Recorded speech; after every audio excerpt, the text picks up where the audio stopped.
Sir, it's on live, sir. So shall we start, sir, with your permission? Yeah, we can start. Good evening, doctors. This is Dr. Someshwar from Shield Healthcare. I welcome you on behalf of Shield. Thank you very much for joining today's webinar. I request all the participants to post their question in the comment box so that at the end of the session we'll have a short Q&A session. So let me welcome today's eminent speaker, Dr. Ashok Agarwal, sir. It's my honor and a privilege to introduce you, sir. Actually, sir doesn't need any introduction.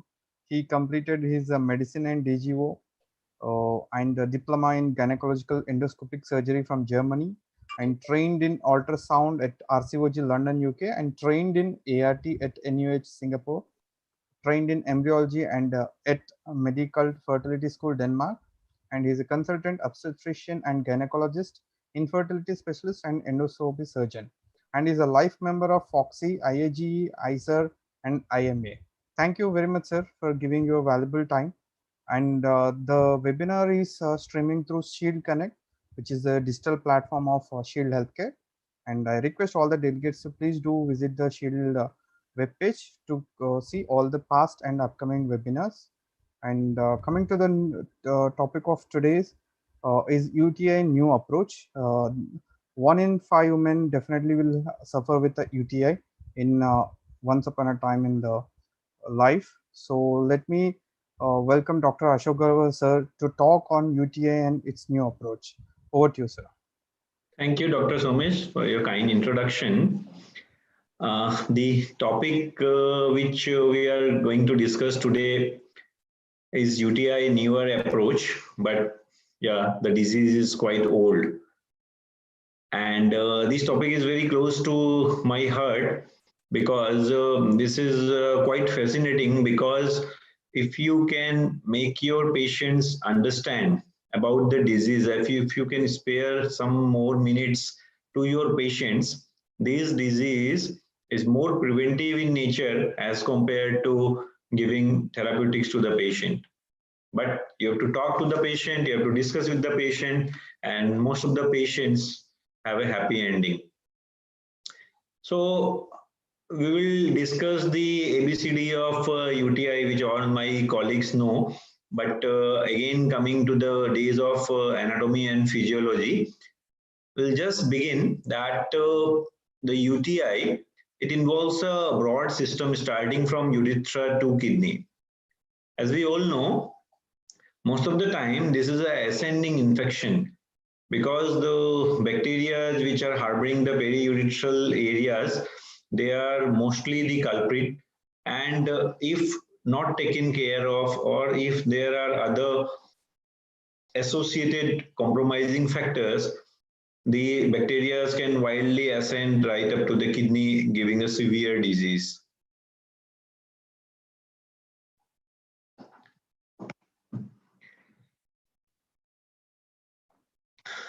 The most important thing that we have to control the disease at the beginning to minimize the load of antibiotics, the hospitalization, and so on. The early diagnosis and treatment is the key, especially the patients where the progression of the disease is very fast, in immunocompromised patients, as well as the patients, say especially the pregnant patients, they can harbor the disease and their ascending period is very less. Now coming to a short introduction about the UTI, I already told that although the approach is new, but the disease is very old. It was described in 1550 BC, and the Egyptian told this is a sending forth heat from the bladder to describe the symptoms of UTI. By convention, UTI is defined either as a lower UTI or an upper UTI leading to infection in the kidney. This disease may be asymptomatic and symptomatic like others. This UTI, it carries a group of clinical entities starting from asymptomatic bacteriuria, where you can only find few bacteria in the urine, but there are no symptoms, no evidence of infection. Then ascending infection leading to cystitis in male patient, prostatitis, and then ultimately pyelonephritis. UTI, the word especially usually is assumed for symptomatic disease, which mostly needs antibiotic therapies. If you see the epidemiology, the asymptomatic group accounts for 10 to 13% of the total. Acute cystitis usually 1 to 4%. But here, the most important thing is our pregnant women, where the chances of progression to pyelonephritis is very high. You can see up to 40%. The causative pathogens, here one thing is very good about UTI, that most of the time you don't have to search for the bacteria, and in more than 80% of patients, it is a typical serogroup O of E. coli. In rest of the percentage, there are Klebsiella, Proteus, and Enterobacter species. Hospital-acquired infections are different. Maybe catheter-induced, ICU-induced, mainly by Pseudomonas and Staph. And one group which is causative, sometimes in pregnant women, is group B, hemolytic streptococci. Now, the predisposing factors to UTI, which are very easy to understand, is number one factors which lead to urinary stasis. The stasis of urine is the key factor for invitation of bacteria to the urinary system. These stasis may be because of some stone or tumor in the urinary tract, may be extrinsic obstruction due to uterine fibroids or fibrosis. Then urinary retention may be due to neurological involvement of the bladder in cases of injury, stroke, etc. And then the renal impairment. Sometimes the foreign bodies account for UTI, where there are multiple cases of urinary tract instrumentation, catheterization, and sometimes the calculi. Now, the anatomical factors, which are mainly associated with UTI, is a 0.3, which should have been 0.1, I think, is sort of female urethra leading to maximum cases of UTIs in female patients. Then coming to the congenital defects, fistula, and obesity.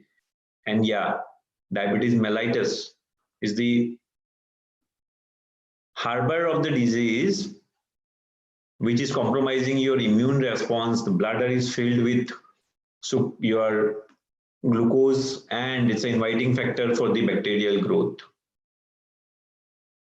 Then the other factors are the pregnancy, multiple sex partners, poor hygiene, hypoestrogenic state, which we mainly see in the menopausal group, and then use of the local contraceptives. So here, if we summarize the risk factors are easy to identify. A timely and properly taken history of the patient and a good clinical examination will tell you almost everything, whether it is iatrogenic, whether it is behavioral, whether it is anatomical, or associated with physiological dysfunction, or maybe genetical at times, which is rare. Now the pathogenesis. So, as simple as ABCD, the bacteria harbors your paraurethral areas. If the environment is suitable, the bacteria are going to ascend. If once the ascent comes, the bladder is involved, resulting in cystitis. Then there is no hindrance in the ureter to stop the bacterial growth. And once it reaches the ureter, then pyelonephritis is mostly inevitable. We can see slide demonstrating the pathogenesis of the UTI, starting from the colonization, then the uroepithelial penetration, then the extension, pyelonephritis, and then ultimately leading to acute kidney injury. Different portions of the urinary tract, they usually give some differentiation in symptoms. I already discussed talking with the patient and having a clinical examination usually gives an idea whether the patient is in early stages of urethritis or is leading to severe cystitis or ultimately has resulted into pyelonephritis. Pyelonephritis typically presents with flank pain, with high fever, with chills and rigors, and reduced appetite with nausea and vomiting. Mostly with these history, the diagnosis of pyelonephritis is made. And simple cases of cystitis, usually pelvic discomfort, painful urination, sometimes blood in the urine, and then only urethritis patient usually have mostly complaints only while urinating. The clinical manifestations, these symptoms have been divided into two parts. One, while passing urine, these are called emptying symptoms, and one, when holding urine, they're called storage symptoms. So if you see the emptying problems, it starts with hesitancy, then it leads to intermittency where there is interruption of the urinary flow while passing urine. Then after completion of passes, there is usually a dribbling. And finally, there is feeling of incomplete evacuation and a feel like continuously sitting in the toilet. And then there is usually avoiding pain on urination or burning. Then coming to the other group of symptoms, the storage symptoms, because you are harboring the bacteria in the urine. The urinary frequency, it's usually increased. There is urgency. You can't stop urine once you have a tendency. Then there might be incontinence, nocturnal, waking 2 or more times at night to go to void urine. And sometimes in children, there is bedwetting also. Now, the diagnosis for UTI is simple. What you need is a mostly clean cat midstream urine specimen. If the patient is not healthy on catheter, definitely a specimen has to be collected from the catheter sample only. And then if we are suspecting STD along with UTI, definitely a paraureteral swab has to be taken. Now, coming to the patient characteristics and diagnostic and management considerations. See, taking a proper history, doing an examination and a simple urine routine examination may be sufficient in most of the cases. And urine culture usually or blood culture is warranted only mostly in severe patients. But for routine diagnosis of a UTI, in all cases, urine culture, blood culture is not needed. And if the diagnosis is under confusion in, say, some cases of pyelonephritis or acute prostatitis patients, the male patients, or where there is immunocompromised patients, or the patients where recurrent cystitis is there, those are the cases usually where we have to go for in-depth urine culture and blood culture. Now the differential diagnosis. Here, just making a diagnosis of UTI and straightforward prescribing antibiotics may not be helped at many times.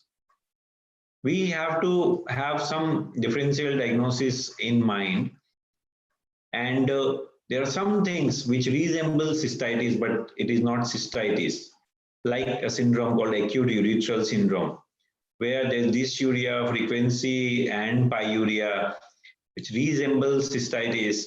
But usually, if you do a urine culture in these patients, most of the time it is negative. But if it is cystitis, it's going to be positive.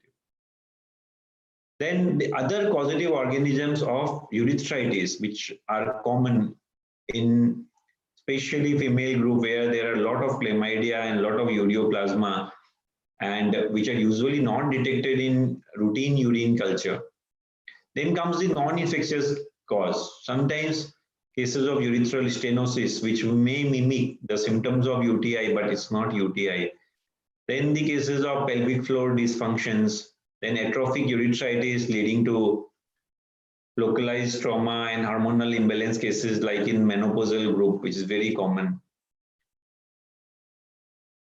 So not much, but you have to keep few things in mind whether this is truly UTI or not. Now, coming to the management of uncomplicated UTI, the market is flooded with drugs. A lot of antibiotics, a lot of newer generation drugs are coming, but still the management of uncomplicated UTI remains the same. The first line drug is the sulfamethoxazole trimethoprim combination along with nitrofurantoin, which is a magic drug in cases of UTI. Then you have to counsel your patients to have a lot of fluids, urinary analgesics if required basis, and then the most important thing is not treating the current episode of UTI, but the counseling to the patient to avoid the risk of recurrence and what are the risk factors which has invited this episode of UTI. Talk with the patient, counsel them.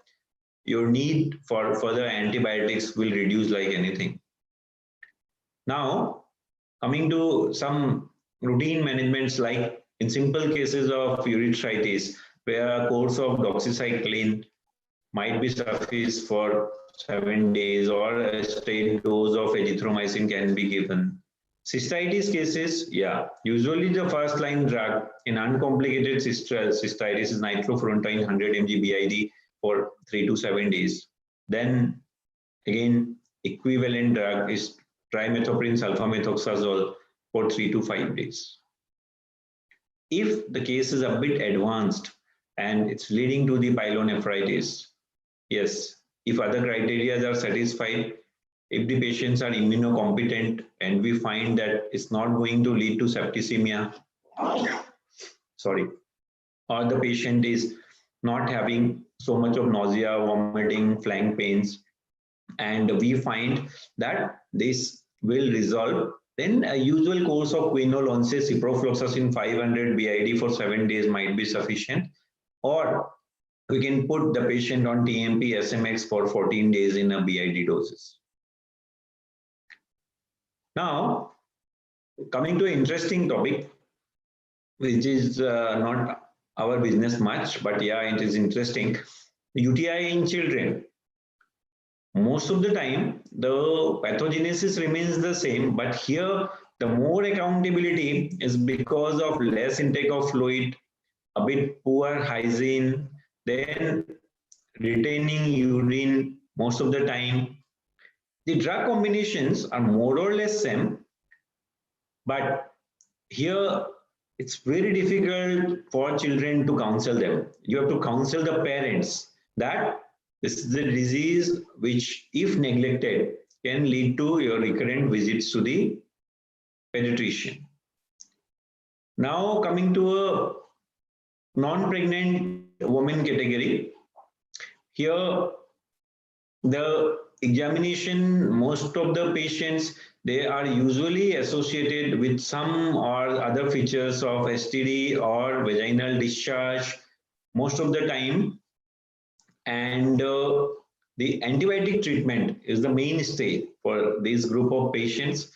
Most of the time they present with acute lower UTI and a course of trimethoprins or nitrofurantoin is sufficient, but we have to be very careful in the elderly group before prescribing nitrofurantoin because this may lead to real toxicity, and there you need to go for culture to see if you really need to change the antibiotic if the patients are not responding. Now, the special mention goes to the pregnant women because they are at risk, because here the flare up is very fast and you get a very limited window where you have to treat the patient and make them asymptomatic. because if we just take it casual, then these simple cases of urethritis may lead to pyelonephritis and pregnancy complications. Now, we are repeatedly talking about the complications of UTI in pregnancy, but why the UTI is more during pregnancy? Why the incidence is more? The pathophysiological changes which are occurring in pregnancy to the urogenital tract make it very vulnerable, because the changes occur at all levels, starting from urethra to kidney. If you see the changes one by one, the first physiological changes which occurs at kidney is usually the kidney size increases by 1.5 centimeter. There is dilatation of the urinary calyces, renal calyces, presenting hydronephrosis like picture. That means urinary stasis. And once there is urinary stasis, there are high risk of pyelonephritis. Secondly, the increase in glomerular filtration rate and renal flow rate is there in pregnancy. Thirdly, the pharmacokinetics of the drug alters. Similarly, there are changes in the ureters. The growing uterus compression leads to displacement of ureters at the pelvic brim. There is kinking, there is narrowing, there is dilatation, there is ureteral lengthening. It leads to hydroureter, sometimes leading to obstruction and increased risk of infection. The bladder, which bears the maximum load of pregnancy, especially in the second and third trimester, because of the persistent pressure, there is a lot of thickening at the bladder trigone area. And the usual pressure, it increases from 8 to 20 cm of water inside the bladder. And these reasons are sufficient to make vesicoureteric reflexes during pregnancy. And once vesicoureteric reflexes are set in and you don't take proper care of other factors, it is going to lead to ascending urinary infections. This is a nice slide demonstrating the changes which are occurring, especially in pregnancy. You can see the changes, it's self-explanatory. Coming to the management, we are talking from the beginning that here again the mainstay is antibiotic. But since the window is short, here the concept is different. Take a sample for culture before you start antibiotic treatment. Because if the antibiotics are not working, by the time you are ready with the culture report, you can immediately change the antibiotic plan. And here the category A drugs in pregnancy like amoxicillin, cephalexin, augmentin, these are usually sufficient. And once the patient is not doing good, we have to wait and see for the culture report and prescribe accordingly. It's not that male patients don't suffer UTI. Yeah, the frequency is less, but mainly it is leading cause where there are instrumentations of the genitourinary tract, or there are some anatomic or functional anomalies, prostate problems, and then STD is leading to prostatitis, chlamydial infection, and epididymitis. Here again, the role of culture is very important, and these patients usually have to be started with antibiotics, and then if the culture report amends the diagnosis of the bacteria, then we need to change the antibiotic. Symptoms are usually the same. Usually the patient present with same symptoms, and the treatment approach is more or less the same. Now, if we consider what are the criteria of selection of antibiotics in UTI, there are a few important things. The antibiotic has to stay inside the urinary tract system for longer period to kill the bacteria. It's a simple logic. Then these drugs should not be damaging to the kidney, and these drugs, when passing down in the ureter, it has to be in the lethal concentration so that it is able to kill the bacteria. It has to have a wide bacteriological coverage because most of the time you are not dependent on culture. The administration is important. The approach has to be either oral or parenteral, so not be complicated. Either once daily or twice daily dose is good. And this is a group of recurrent urinary tract infections where most of the time a simple course of antibiotic is not going to do. You have to do a sensitivity testing. You have to counsel your patients. What is leading to UTI? Urinary analgesics are needed. Sometimes you have to improve the microflora of the vagina. Repeated cases of UTI, mostly seen with cases of bacterial vaginosis. Adequate fluid intake, cranberry, lingoberry juice, imaging study of the urinary tract has to be seen to locate any possible anatomical or foreign body like urinary calculi. Now, this part we have already discussed. The category of complicated UTIs, they usually respond to fluoroquinolones very nicely because they're going to stay in the urinary tract for a longer period. Then comes the aminoglycosides and the cephalosporins. This is the usual treatment regime which we all know. Now, I think among all the discussion, this is the key factor which needs to be discussed in all the units dealing with women or dealing with frequent UTI patients, where you have to stress on the factors which are mentioned in this slide, and if possible inside your clinics or outside the waiting areas, these things need to be educated to the patient that these are the simple tips which, if properly taken care of, usually will not need antibiotics frequently.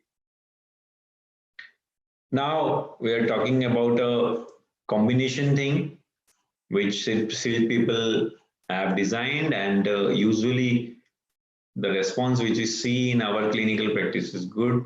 Most of the patients are satisfied. You need to avoid multiple drugs for, say, one drug for burning micturition, one drug for pain, one drug for prevention of recurrence. So one therapy is enough, and there are alkalizer also, there are fluoxet also, there is cranberry also, and this is a simple solution, and most is the ease of administration, just once a day. And here the relief with the components is usually seen good in our clinical practice, and it reduces the length of prescription. Usually the results are good. Acute pain relief is fine, then micturition, burning very less, and most important thing is it doesn't allow the bacteria to grow inside, and the adhesion prevention is the key where you can reduce your antibiotic load. And ultimately, we all know what matters is the prevention, prevention, and prevention. Drink a lot of fluid, keep proper hygiene, and avoid medications is the key. So I think this is a nutshell. This UTI is such a topic. If we discuss day and night, then also it is not going to be over. But yeah, just a revision of the basic factors which we forget many times. So I think this is all, and I'll be happy if there are any questions or if we want to discuss anything. Your suggestions are welcome. Thank you. Thank you very much, sir, for an excellent presentation. It is always an honor and learning to hear you, sir. And if you allow, then we'll take the question, sir. Yeah, sure.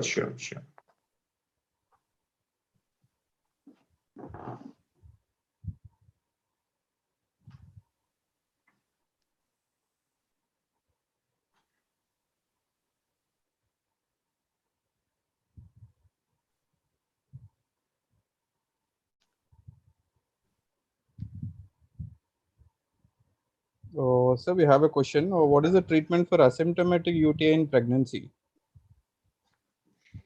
Usually asymptomatic patients, we usually don't want to give antibiotic straightforward.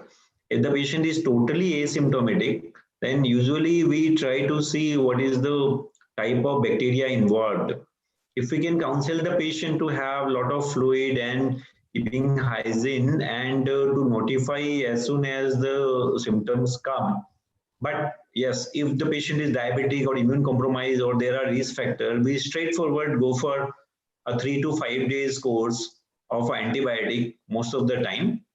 But if there are no risk factors, if we can educate the patient, we usually first counsel the patient and don't put the patient on antibiotic. But otherwise, 3 to 5 days course of either cephalexin or amoxicillin is usually sufficient for this category of patient. Thank you very much, sir.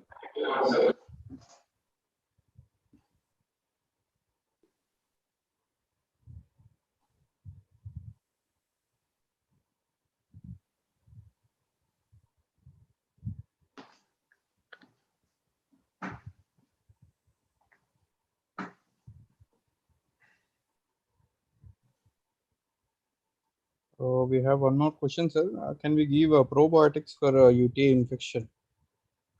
Yeah, which we have already discussed. See, all patients of UTI, we don't need to prescribe probiotics, but most of the time, if we find that this is a case which is associated with vaginosis, then yeah, it's a must. And especially in cases of recurrent UTIs, usually if we don't have anatomical factors, if we don't have other functional factors, its attribution is mainly because of bacterial vaginosis, and that is the group where if we prescribe probiotics to the patient, their recurrence rate is tremendously low.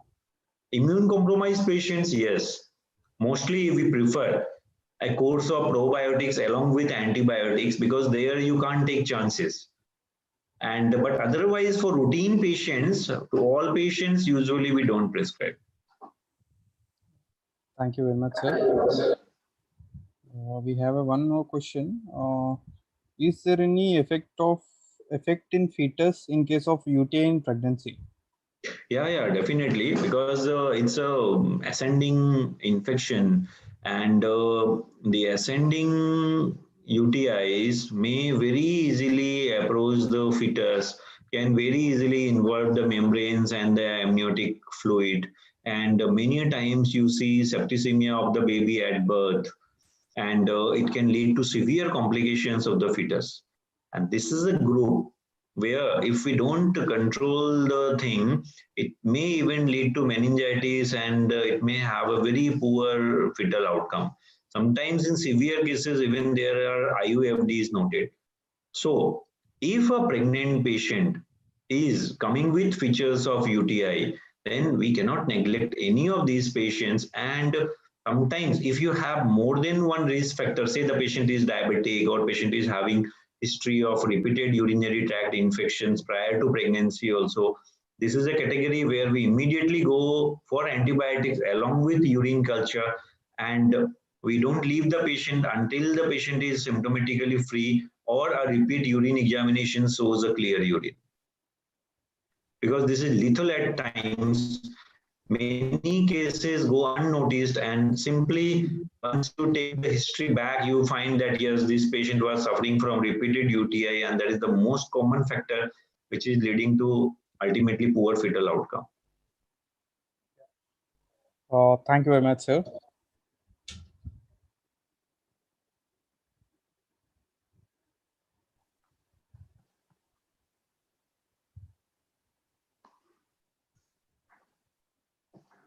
Sir, I don't find any additional questions from the delegates.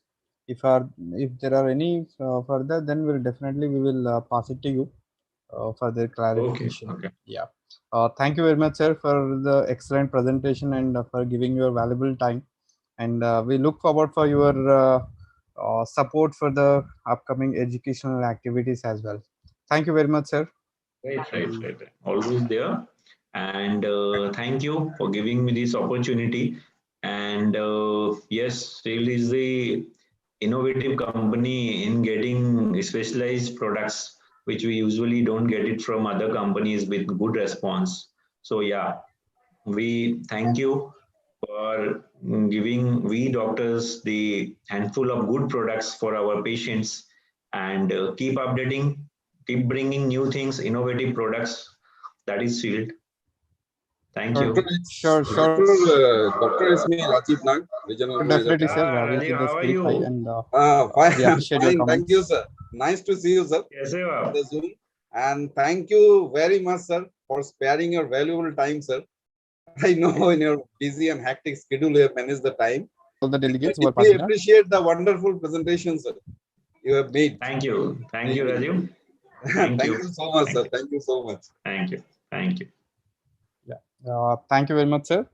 And we'll close this Thank you. webinar. And many thanks from the Shield team to all the participants. Okay.